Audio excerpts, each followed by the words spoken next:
अगर मैं आपसे कहूं कि साल के सबसे बेहतरीन दिन रमजान के नहीं हैं, तो शायद आपको मेरी बात पर यकीन ना आए।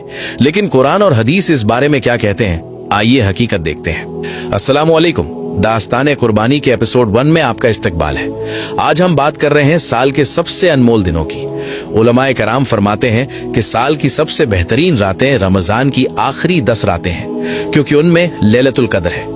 लेकिन साल के सबसे बेहतरीन दिन जिलहिज के पहले 10 दिन है। इसे अशरे जिलहिज कहा जाता है। आप इन दिनों की अहमियत का अंदाजा सिर्फ इस बात से लगाएं कि सूरह अल फजर के आगाज में अल्लाह ताला फरमाता है, वल फजर वल्लयालिन अशर, यानी कसम है फजर की और कसम है 10 रातों की।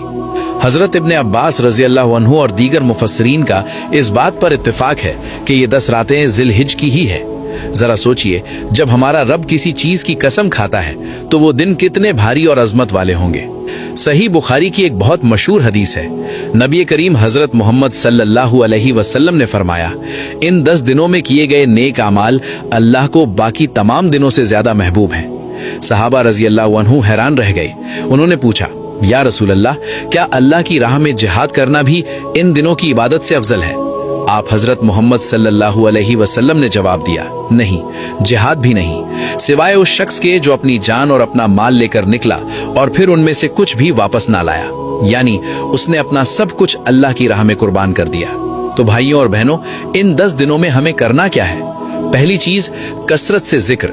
नबी करीम हजरत मोहम्मद सल्लल्लाहु अलैहि वसल्लम ने फरमाया, इन दिनों में तहलील यानी ला इलाहा इल्लल्लाह, तकबीर यानी अल्लाहु अकबर और तहमीद यानी अल्हम्दुलिल्लाह कसरत से पढ़ा करो। चलते फिरते उठते बैठते तकबीरात पढ़ें। दूसरी चीज, नफली रोजे।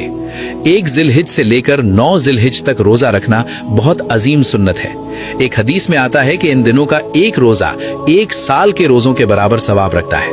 तीसरी चीज, सदका और तिलावत। अपने अमाल को डबल करें। और हाँ, जो लोग कुर्बानी का इरादा रखते हैं वो जिलहिज का चांद नजर आते ही अपने बाल और नाखून ना काटें जब तक कुर्बानी ना कर लें। ये भी एक सुन्नत है।